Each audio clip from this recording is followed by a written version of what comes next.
Well, here's an interesting one. Now, from the perspective of the episode as aired, it's pretty simple.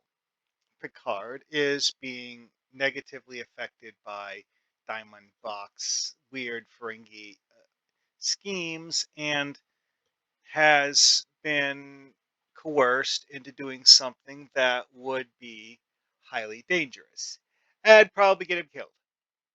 Which, okay, sure. But looking at this from a standpoint of TTRPG players, though, you're not going to be playing as Picard. I mean, in theory, you could have one of the players act as the role of Picard, but the way this is written, Picard's actions really feel more like a GM insert NPC character, or just like a critical quest NPC something. So Picard then would be the mission objective, not one of the players who is attempting to achieve the mission objective. At any rate, though, it's kind of simple. It's like Picard is doing well. He came here because the Ferengi requested to meet with him. And then after they get there, they just like, oh, we're not ready yet. Sorry. Well, wait longer. Like, and they have him sit that way for 3 days. Then eventually, the Ferengi are ready to talk. And now, the thing with this though is that why were the Ferengi doing that? Well, eventually find out that the Ferengi had this device called a thought maker, which doesn't just you can't just turn it on and have it work at full effectiveness. You have to get to sync with someone, and that was apparently the reason for having them wait 3 days. Is that took 3 days for it to actually start affecting Picard. Ah, yes, and here we see the thought maker. Now, the thought maker is one of those interesting technologies where at first glance, it's just like, whoa, bizarre alien tech. And then you realize that actually this is something that in TOS and early TNG was a relatively common form of technology. Yeah, telepathic computers, like Portal 63, for example, the Takan Gateway. That was able to read Riker's mind like an open book. He's like, ah, yes, a man of culture and wisdom. I was hoping to meet someone who was, thoughtful and considerate, or something like that, anyways. Which is one of those things that's kind of interesting because the fact that Portal 63 can't just, download all of Riker's mind, but he can hear a lot of what Riker's thinking, and that's just how Portal 63 interacts with people. It's seemingly how it learns to speak English, and so on and so forth. Because again, it's created by the Khan. It didn't even know what the Federation was until it met Riker, and then it just downloads from Riker's mind all of the information it needs to know about the Federation, and so on and so forth. This thought maker technology, however, is something drastically different. It's something that is designed as a sort of subtle mind control. It's not as simple as forcing someone to do what you want. It's more akin to um, distorting their perception of the world around them in a way that causes them to do something that you want them to do. They don't explain how the technology works in all that much detail, and so you as the GM would have a considerable amount of leeway there. Like the explanation for why the thought maker took several days to start affecting Picard the first time. He's not actually very close to it. That's one of the things that's interesting is that um, the range on those things, while considerable, the strength of the effect is related to physical proximity.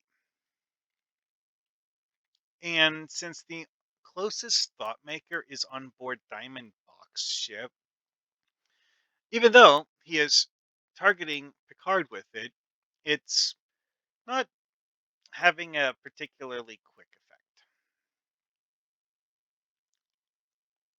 That's one of those things that's very interesting about the episode, though, is that that specific caveat here is something that would be kind of a bit of sticking point for TTRPG. Would Diamond Bach be able to convince your TTRPG party to actually hold still for them to do that? Now, this is something that's interesting is that no one in the Federation crew recognized the Thoughtmaker device. Kazoga did, though, or Kazago, whatever. Anyways, that's something highly interesting to me is that why do the Ferengi know what this is? Where did they come from? Also, it's considered to be contraband on by Ferengi standards. Hmm.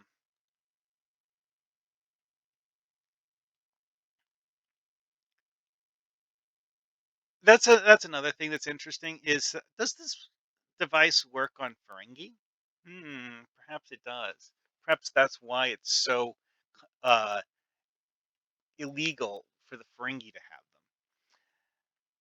them. No, and again, like I mentioned earlier, is that it's seemingly not a technology that's known to the Federation, which is something I find to be rather strange. Oh well. When Picard was standing next to one of these, it basically just like completely overwrote his perception of reality. He was seeing people that weren't there, talking to them as if uh, they were real, as if he couldn't tell the difference between whether they were real or fake. That was an interesting scene. And another one of those that's interesting, though, is that it specifies that Bach purchased two of these devices from somewhere. Doesn't say where. Just that humans don't know of this world's existence yet. Ha. Interesting, to say the least. Also,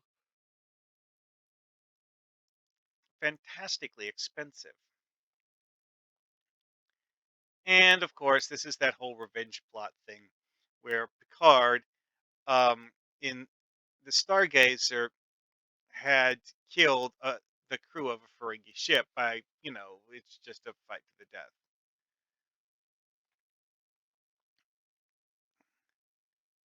Um,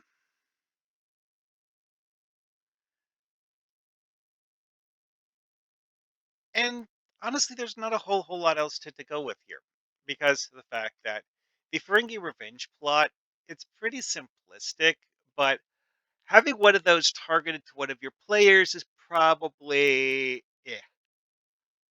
having it targeted to the captain of the ship the players are on, well, that's different. And something that could work reasonably well.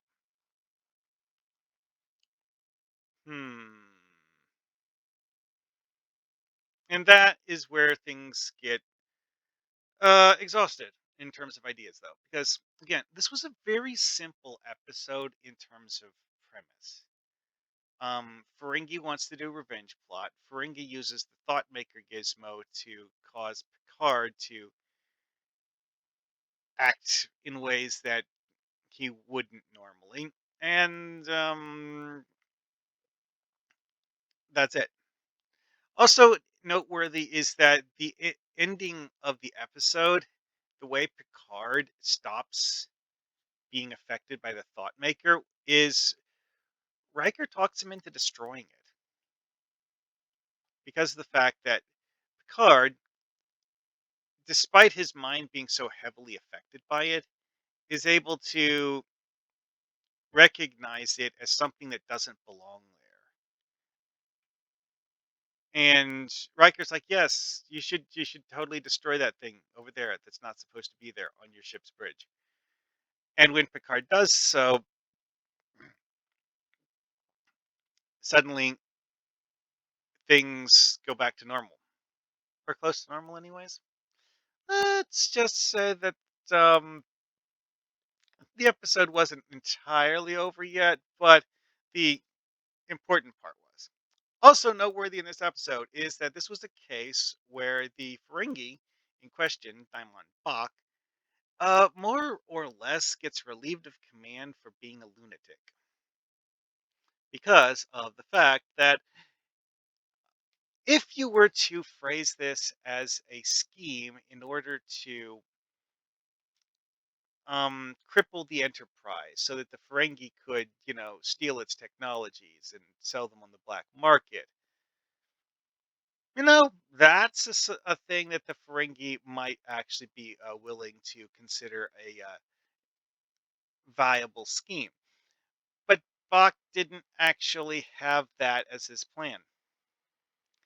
Also, the Bach's plan required finding, salvaging, and retrofitting the original USS Stargazer as part of his plot to trick Picard into attacking the Enterprise, which is one of those things where you're like, um, why exactly are you doing that? And that is part of why the Ferengi Alliance decided to relieve Bach of command. He's literally acquired at considerable expense a fully functional Federation ship and is just going to blow it up as part of a revenge plot. Really? What?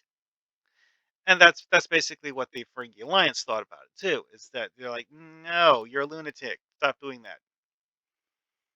And thus he gets relieved of command, and that's how the episode ends.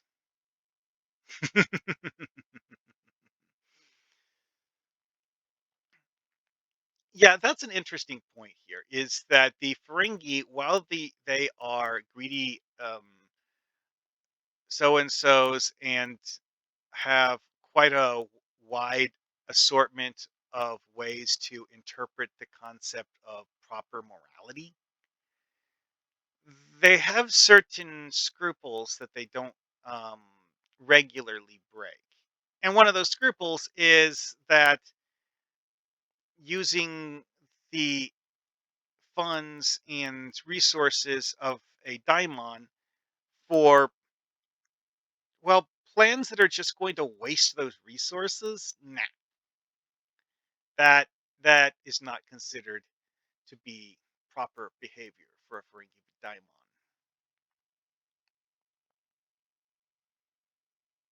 Anyways, though, Picard kind of had a high opinion of the Stargazer, although he also at the same time described it as a ship that was used to do a little too much, I guess you could say.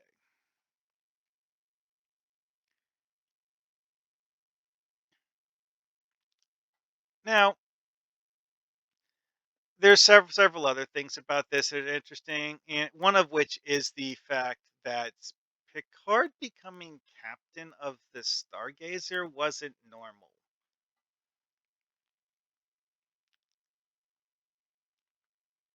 And that's something that is highly noteworthy is because Picard got to be a captain uh, the first time by being, well, functionally a war hero. And that is why this ship had such a emotional attachment to Picard. But it's supposed to be like one of those things you're like, wait a second. So what? How did the Ferengi manage to find and salvage the thing and put it back into working order when the Federation thought it was lost?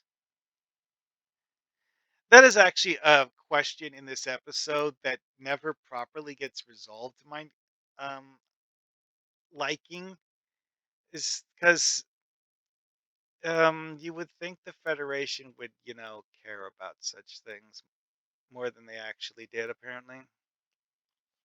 At any rate, though, I think that's enough about this. This was an episode that has several different plot points that don't need to go together. You could rearrange things very, very heavily and not um,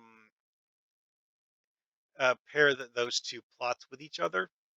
Because the whole like thought maker thing, you could do that for forcing someone to do a wide variety of things. And it's also noteworthy that in some of the other episodes involving Ferengi, one of the core plot aspects was, in fact, finding ways to use telepathy to influence diplomatic or um, business negotiations.